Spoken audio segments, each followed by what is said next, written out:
Hi guys, ഞാൻ jazz. അങ്ങനെ ഇന്നും വെളുപ്പിന് തന്നെ എഴുന്നേറ്റ് എറണാകുളത്തോട്ട് പോവാണ്. അങ്ങനെ കുറച്ച് മുമ്പോട്ട് പോയപ്പോൾ നല്ല മഴ. എവിടെയെങ്കിലും കയറിയിരിക്കാന്ന് ഓർത്താൽ ട്രെയിൻ പോകും. അങ്ങനെ ആ മഴയത്ത് പോയി. അങ്ങനെ ഞാൻ എന്നോട് ട്രെയിൻ എടുത്ത് അങ്ങനെ ചാടി AC കമ്പാർട്ട്മെന്റിലോട്ട് കയറി. മഴ നനഞ്ഞുകൊണ്ട് അടിപൊളി തണുപ്പും ഉണ്ടായിരുന്നു. അങ്ങനെ കുറേ നടന്ന് സ്ലീപ്പറിലോട്ട് കയറി. അവിടെയാണെങ്കിൽ എനിക്ക് സീറ്റും കിട്ടി. അങ്ങനെ അതെല്ലാം കഴിഞ്ഞ് സൗത്തിൽ ഇറങ്ങി. അങ്ങനെ തോപ്പുംപടിയിലോട്ടുള്ള ബസ്സിലോട്ട് കയറി. അങ്ങനെ എപ്പോഴത്തേം പോലെ അകത്തോട്ട് കയറിയപ്പോൾ ഒന്നിപ്പോൾ ഉണ്ടായിരുന്നു. അങ്ങനെ ക്ലാസ്സിൽ ചെന്ന് കഴിക്കാൻ കൊണ്ടുവന്നെടുത്ത് കഴിച്ചു. ഇത് ക്ലാസ്സിലുള്ള വേറെ ഒരുത്തൻ കഥ തുറന്നെടുത്താലും ജനല വഴിയെ കാടി വരത്തുള്ളവൻ.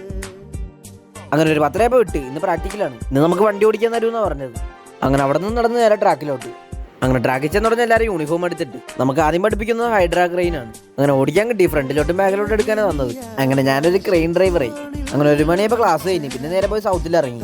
പോകുന്നവരെ ഒരു പാനിപ്പൂരി കട ഉണ്ട്. അവിടെ കയറി ഒരു പാനിപ്പൂരി കഴിച്ചു. അപ്പോൾ അതിൻ്റെ അടുത്തൊന്ന് വീഡിയോ എടുക്കാൻ പറഞ്ഞു. നല്ലപോലെ എടുത്തിട്ടുണ്ട് എന്തായാലും. അങ്ങനെ ട്രെയിനിലെല്ലാം കയറി ഞാൻ ചേർത്തലായപ്പോൾ ഇറങ്ങി. 1 മണിക്കൂറിനോട് നല്ലപോലെ വൈകിയ വന്നത്. അങ്ങനെ ബസ്സിൽ നോക്കി കുറേ നേരം നിന്ന്.